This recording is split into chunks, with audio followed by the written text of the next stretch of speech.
Assalamualaikum warahmatullahi wabarakatuh. Kembali lagi di channel Marsha Subiakto. Pada kesempatan kali ini kita akan kembali membahas informasi menarik. Kali ini kembali terkait dengan honorer dan P3K ya. Jadi hari ini kembali ada informasi atau berita menarik berkaitan dengan honorer dan P3K ini. Berita atau informasinya datang dari BKN dan Kementerian Pan-RB. Jadi ada pernyataan menarik dari Kepala BKN ya, Profesor Zudan Arif Fakrullah, bahwasannya honorer non-database BKN dipersilahkan untuk mencari alternatif lain. Saya sendiri kurang tahu apa maksudnya gitu ya.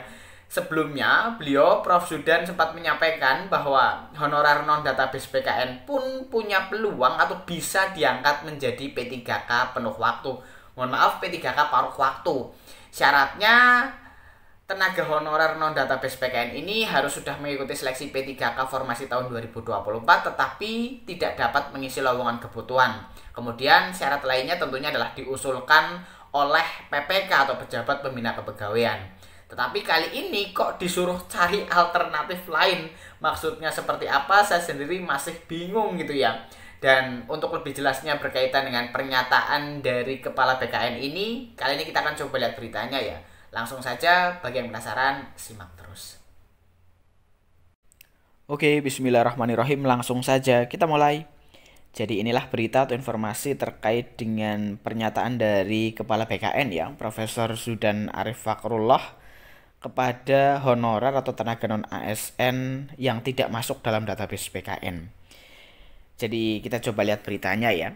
Diberitakan oleh cpnn.com, judulnya Prof. Zudan, honorer non-database PKN, silahkan cari alternatif lain.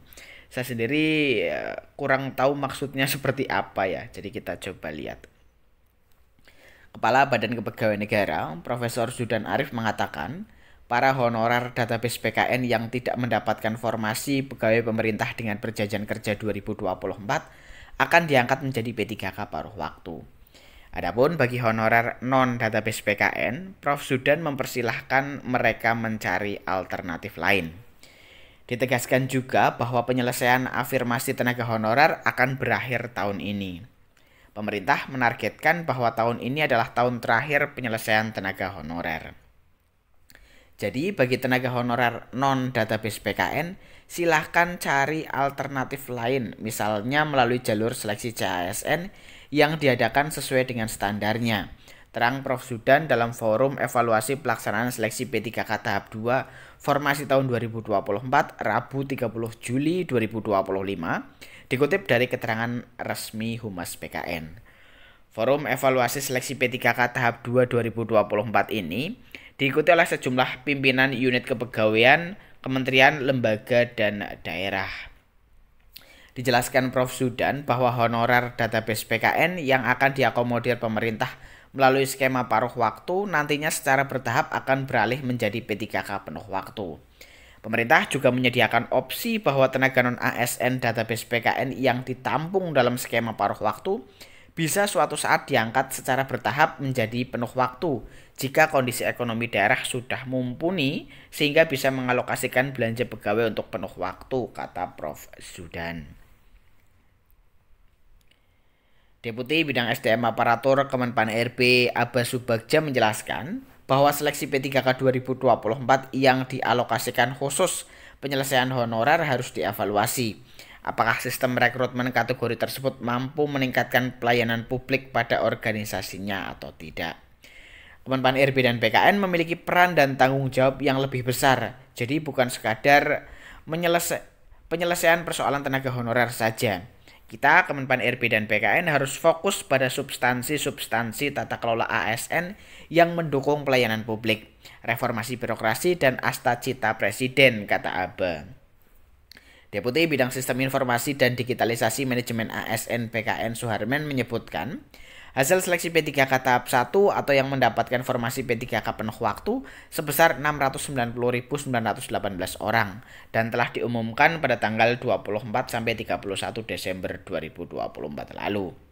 Dari mereka yang mendapatkan formasi P3K penuh waktu tersebut, sampai dengan tanggal 28 Juli 2025 terhitung sebanyak 80% atau 444.918 telah diterbitkan surat keputusan atau SK pengangkatan menjadi P3K. Sementara, sisa formasi yang masih dapat diperebutkan pada seleksi P3K tahap 2 yang hasilnya telah disampaikan ke publik pada tanggal 16-30 Juni 2025 lalu, sebanyak 187.785 orang mendapatkan formasi P3K penuh waktu. Maka secara keseluruhan yang mendapatkan formasi P3K penuh waktu sebanyak 878.627 orang atau 87,1% dari total formasi yang telah dialokasikan, yaitu sebesar 1.08.337 formasi dengan total jumlah pelamar P3K sebanyak 2.115.054 orang, ungkap Suharmen. Ya, ternyata masih tanda tanya gitu ya.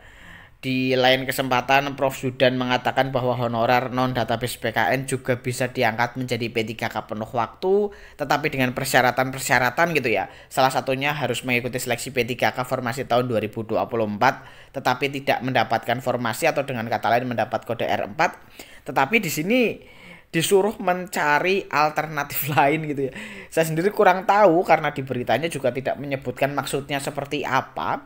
Apakah nantinya akan di PHK untuk kemudian mengikuti seleksi CASN tahun berikutnya atau seperti apa. Jadi bagi yang punya pendapat atau tahu berkaitan dengan hal ini, teman-teman bisa tinggalkan di kolom komentar. Tetapi menurut saya, honorer non-database PKN selama memenuhi persyaratan, artinya telah mengikuti seleksi P3K formasi tahun 2024 tetapi tidak lolos, kemudian diusulkan oleh masing-masing instansi untuk diangkat menjadi P3K paruh waktu, honorer non-database PKN tetap punya peluang untuk bisa diangkat menjadi P3K paruh waktu. Jadi mungkin itu ya informasi yang bisa disampaikan pada kesempatan kali ini. Jika ada tanggapan atau pertanyaan berkaitan dengan hal ini, teman-teman bisa tinggalkan di kolom komentar. Terima kasih, mohon maaf bila ada kesalahan. Wassalamualaikum warahmatullahi wabarakatuh.